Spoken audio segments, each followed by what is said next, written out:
Pagkababa ni Aaron ng kotse, agad niyang pinagbuksan ng kotse si Sean. Walang imek na sumunod na lamang siya sa binata. Di na rin siya magtataka kung paano nito nalaman kung nasa ng apartment nila. Pakatok pa lamang ng pinto ang binata nang bigla itong bumukas at tumambad sa harapan nila si Yaya. Diyos ko po, salamat! Anito at agad na niyakap ang alaga. Kamusta ka anak? Nagugutom ka ba? May masakit ba sa'yo? Naku namang bata ka. Ito na nga bang sinasabi ko sa'yo eh.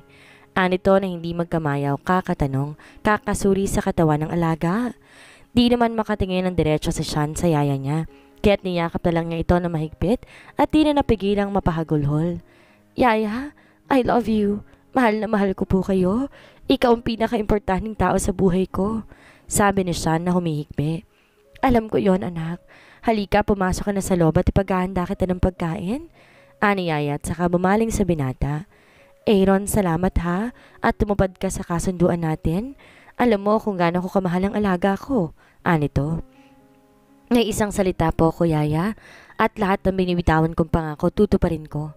Babalik po ako dito bukas para sunduin kayo. Mauna na po ako para makapagpahinga yung alaga ninyo. Ani Aaron, saka tumingin kay Sean. Agad namang nag-iwas siya ng tingin, kahit pag gusto niyang tanungin at sumbatan ng lalaki. Napagpasya na lang niyang tumahimik at tingnan ito, hindi niya magawa. Dahil tila ba may kung anong pwersa sa pagkatao nito nakakapagpanginig sa kanya. I said I'm going. Ani Aaron at lumapit kay Sean. Oo, bakit kailangan mo pang magpaalam? Ani Sean, pilit pinapatatag ang boses. Dahil gusto ko, pack all your things dahil hindi na kayo dito titira. Wika ng binata. Napaangat ng tingin sa Sean sa mukha nito. Sino ka ba para manduhan ako ha? Hindi kami sasama sa'yo. Don't dare me Shannon. If I say you will come, you should come, understand? Mariing sabi ng binata. Kasi naman, bakit mo ginagawa to? Ani Shannon at tumingin sa paligid. Di niya namalayan na baka wala na palang yaya niya at narinig na nitong gumagalaw to sa kusina. Wala nang marami pang tanong. Just do what I said. Anito. Gigil na gigil ang dalaga. Bakit ba tong lalaki na to tila isang hari kung mag-utos sa kanya? At kung hindi siya nagkakamali, ito pa nga may atras sa kanya dahil dinukot siya at pinagsamantalahan. Tapos ito pa ang mukhang galit? Aminado naman siya na hindi niya to masisisi kung bakit galit to sa kanya dahil sa nangyari sa kanila ni Martin. Pero siguro naman bayad na siya. Pero bakit ngayon parang na lang siyang tau-tauhan ito? Nakahanda ng pagkain, Aaron. Bago ka umuwi, iho, kumain ka muna. Gabing-gabi na at siguradong hindi ka pa kumakain. Aya ni Yaya. Yaya, ako po ang gutom at si Aaron baka po hindi kumakain ng pagkain natin kaya aalis na po siya. Sagot ni Shannon. Pinapaalis mo ba ako? Paangil na tanong nito. Hindi. Mabilis sa sagot nito. Napangiti naman ang lihim si Yaya. Ngayon panatag ng loob niya na kung mamamatay siya ay nasa mabuti ng kamay ang alaga. Matapos silang kumain, nagpaalam muli ang binata, tsaka nagmano sa matanda. Lihim namang napataas ang kilay ni Sean. Pamano-mano pa, barumbadong bastos naman. Well, hindi nga kayaya pero sa akin. Bulong ni Sean na hindi nakaligtas sa pandinig ni Aaron. Tinapunan lang siya nito na masamang tingin. Tsaka tuluyan ng umalis. Ninenervyos naman sa Sean nang tignan siya na masama ng binata. At nakahinga to na maluwag nang nakaalis na to. Agad niyang binalingan ng kanyang yaya. Yaya, alam mo bang siyang dumukot sa akin? Naguhurumentadong kwento nito. Alam ko, ipinagtapat niya sa akin ang lahat. Yaya, okay lang po yun sa inyo? Yaya naman, bakit di kagad kayo tumawag ng pulis? Nagmamaktol na sabi ni Sean. Bakit hindi ikaw ang gumawa? Ayan ang phone o nasa tabi mo? Tumawag ka na. Malaki ka na anak at nakapagdesisyon na mag-isa. Alam na ang tama at mali. At kung ano man ang magiging pasya mo, nasa likod mo ko? Sagot ng matanda. Yaya naman eh. Maktol na siya lalo na nang iabot sa kanyang telepono upang tumawag ng pulis. Padabog na iniwan na siya ng yaya nito at nagtungo siya sa kanyang kwarto. Habang naliligo siya, hindi maalis sa isip niya kung ano ang napagkasundoan ng yaya niya at ni Aaron. Agad niyang tinapos ang pagligo at nagtapis na lang ng tuwalya, tsaka lumabas ng kwarto. Yaya, yaya! Sigaw kagad ni Sean, tsaka agad tong binuksan ang kwarto ng yaya niya.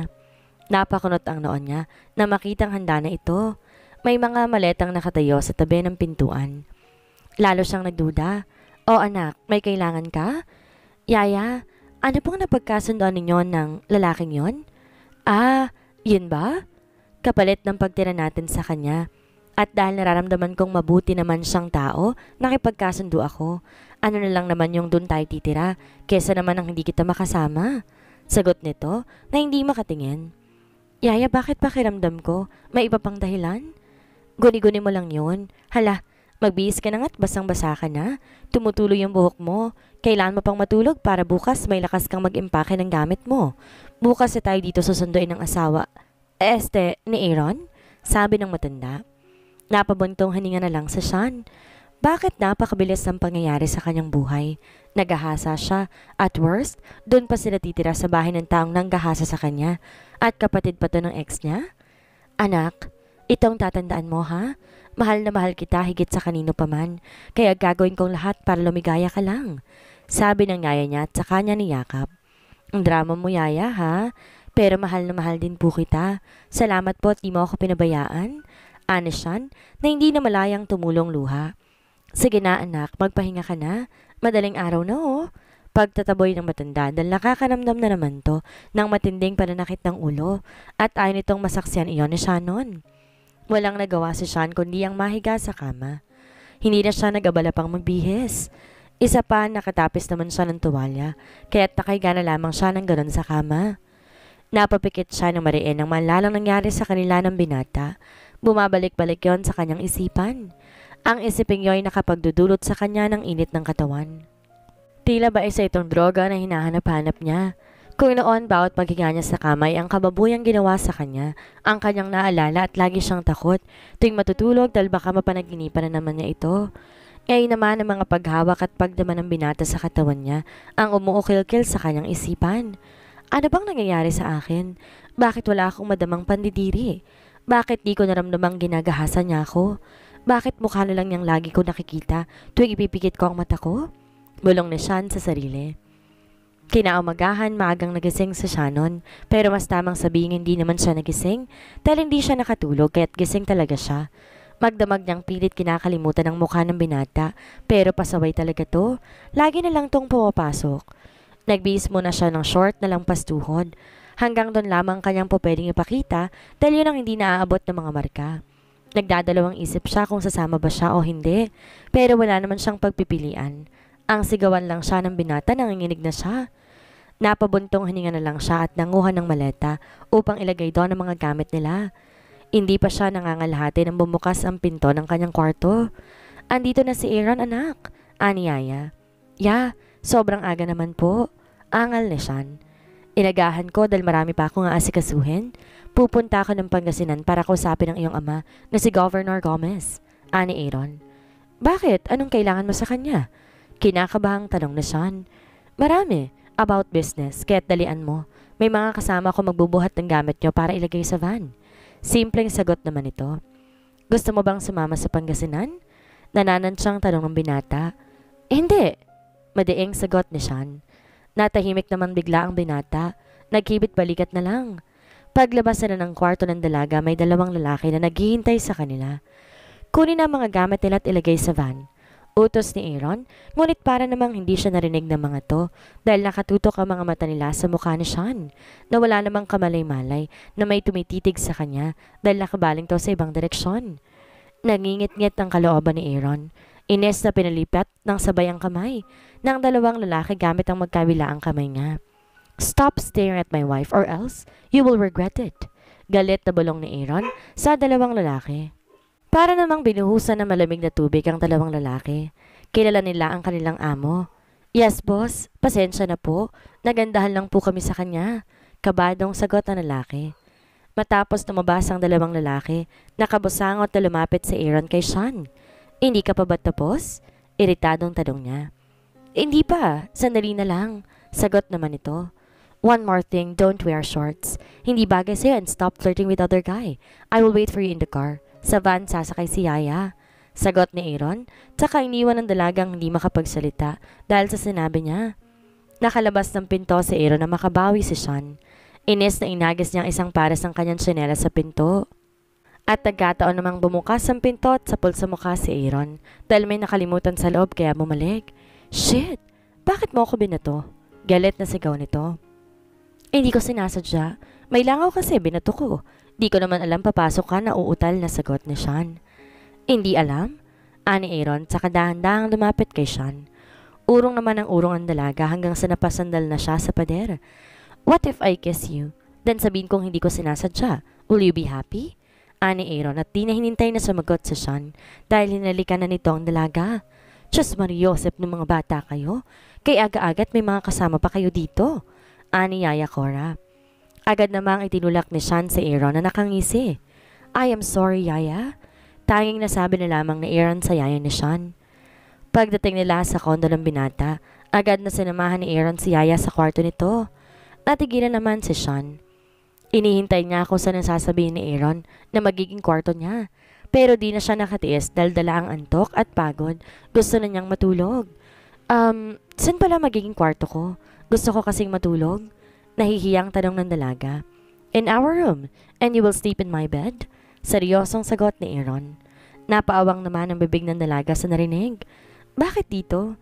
Hindi ba pwedeng sa isang kwarto na lang ako? Hindi kasi ako sanay na may katabi at saka baka ko anong isipin ni Yaya? Hindi mag-iisip ng iba si Yaya. Tsaka ano pa bang inaayaw mo? Wala ka na rin namang maitatago sa akin? Nakasimangot na sagot ni Aaron. Kasi baka ko anong isipin ng mga tao? For goodness sake, I don't care. Now sleep o baka gusto mong patulugin muna kita. Pwede rin naman bago ko lumabas ng probinsya.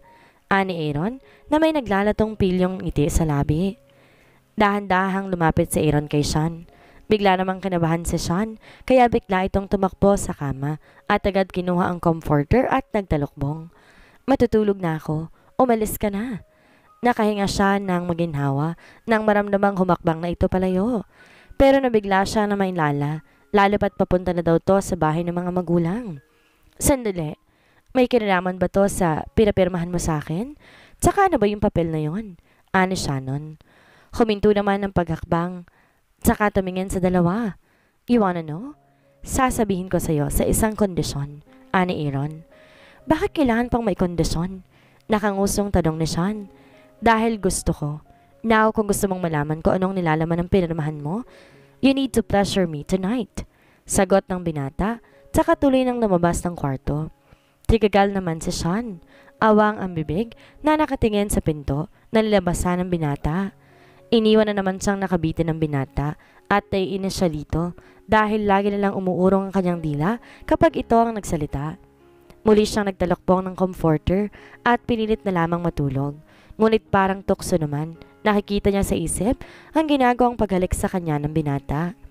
Napasigaw na lamang siya ng walang sound dahil ayaw naman niyang mabulabog ang kanyang yaya at kulitin pa siya nito.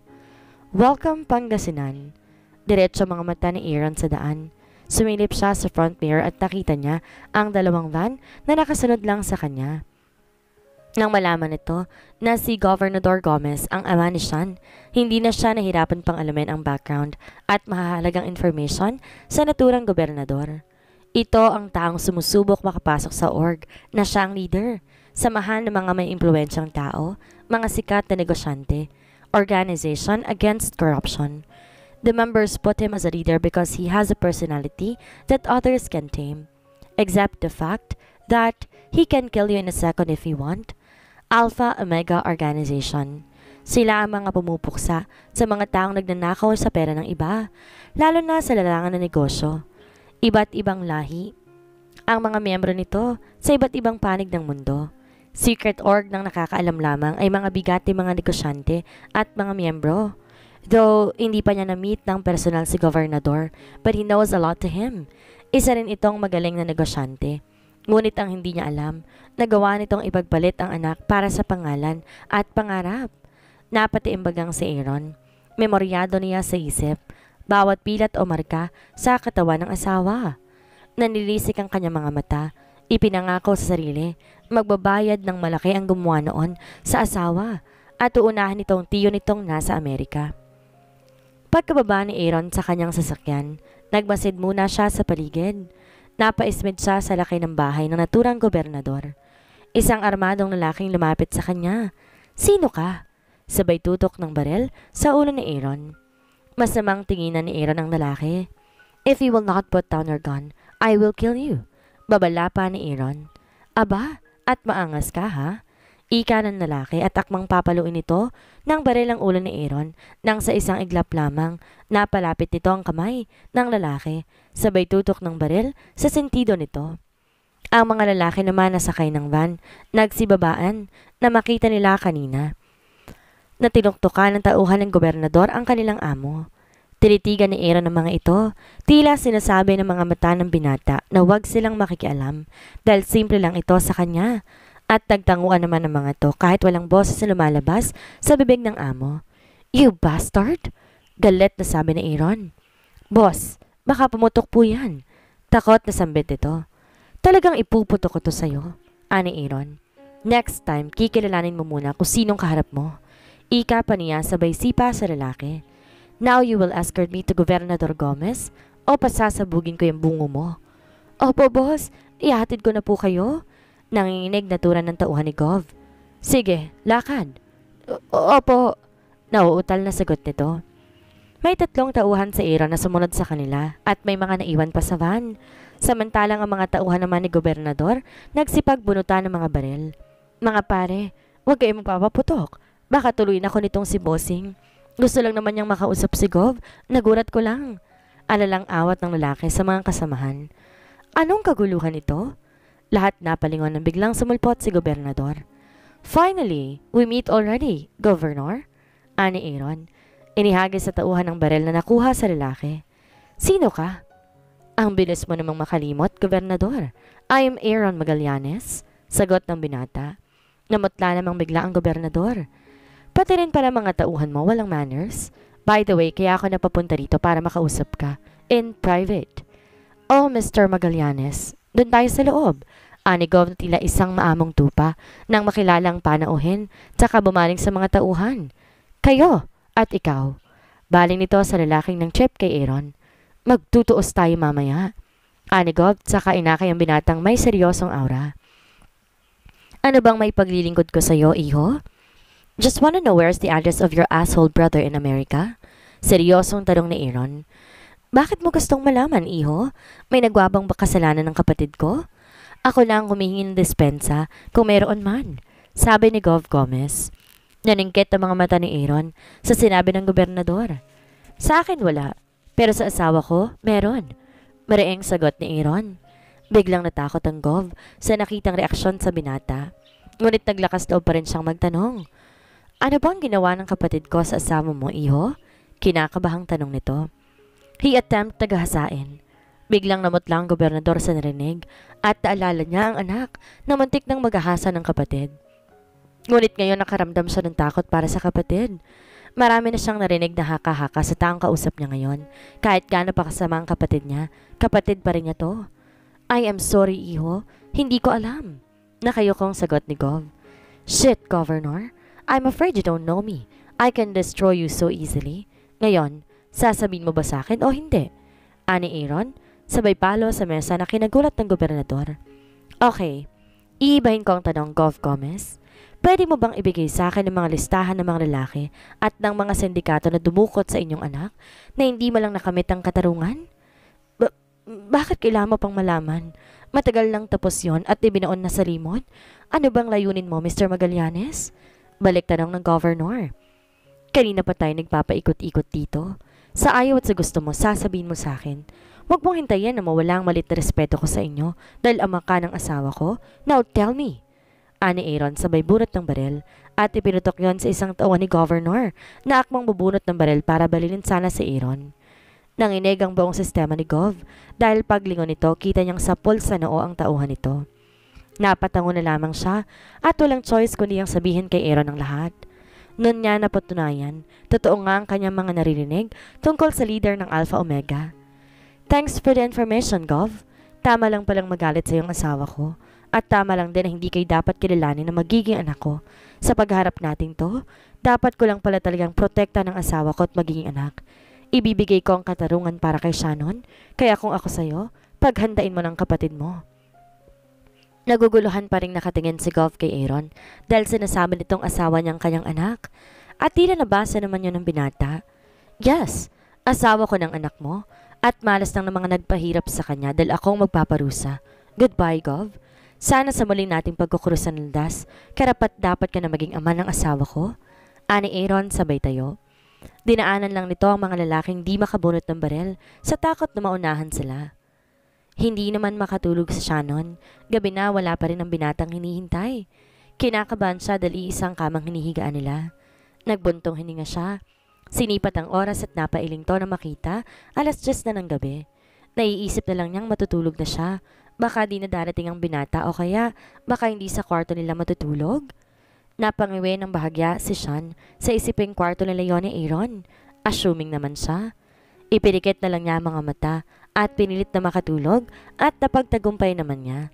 Kasarapan ng tulog niya na mapaigtad siya dahil may brasong yumakap sa bewang niya at may labing humahalik sa kanyang batok. At kahit di niya nainmulat ang mga mata, alam na niya kung sino yon. Kinilabutan si Shannon nang maramdaman ang labi ng pangahas sa kanyang batok. Mr. Magallanes? Napapasinghap na tanong nito. Yes, ako nga. Sino pa ba sa akala mo? Anito, lalo pa siyang niyakap ni Aaron.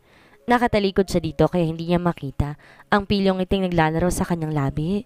Ramdam din niya ang dampi ng hininga nito sa batok niya na sanhi upang magsipagtayuan ang mga balahibo niya. Are you ready to pleasure me tonight? Wika ng binata. Kasi hindi matuloy-tuloy ni Shannon ang nais sabihin dahil naramdaman niyang biglang gumapang ang kamay ni Eros pa itaas. Kung kanina nasa bansang tiyan lamang niya ito, ngayon nag-iiba ng direksyon. Never mind, ako na lamang ang gagawa, sabi ni Aaron, tsaka ipinaharap niya sa kanyang dalaga, tsaka niya to hinalikan. You know what? Thinking of you is really hard. You know why? Because it's turning me on and on. Paos ang boses na sabi ni Aaron. At first, I really hate you. I admit that. But now, I have a weird feeling on you, so whether you like it or not, I will not let you go. Akin ka lang, Sean, at mula na maging akin ka, wala ka ng karapatang tumingin pa sa iba. Sambit muli ni Aaron, tsaka siya muling hinalikan.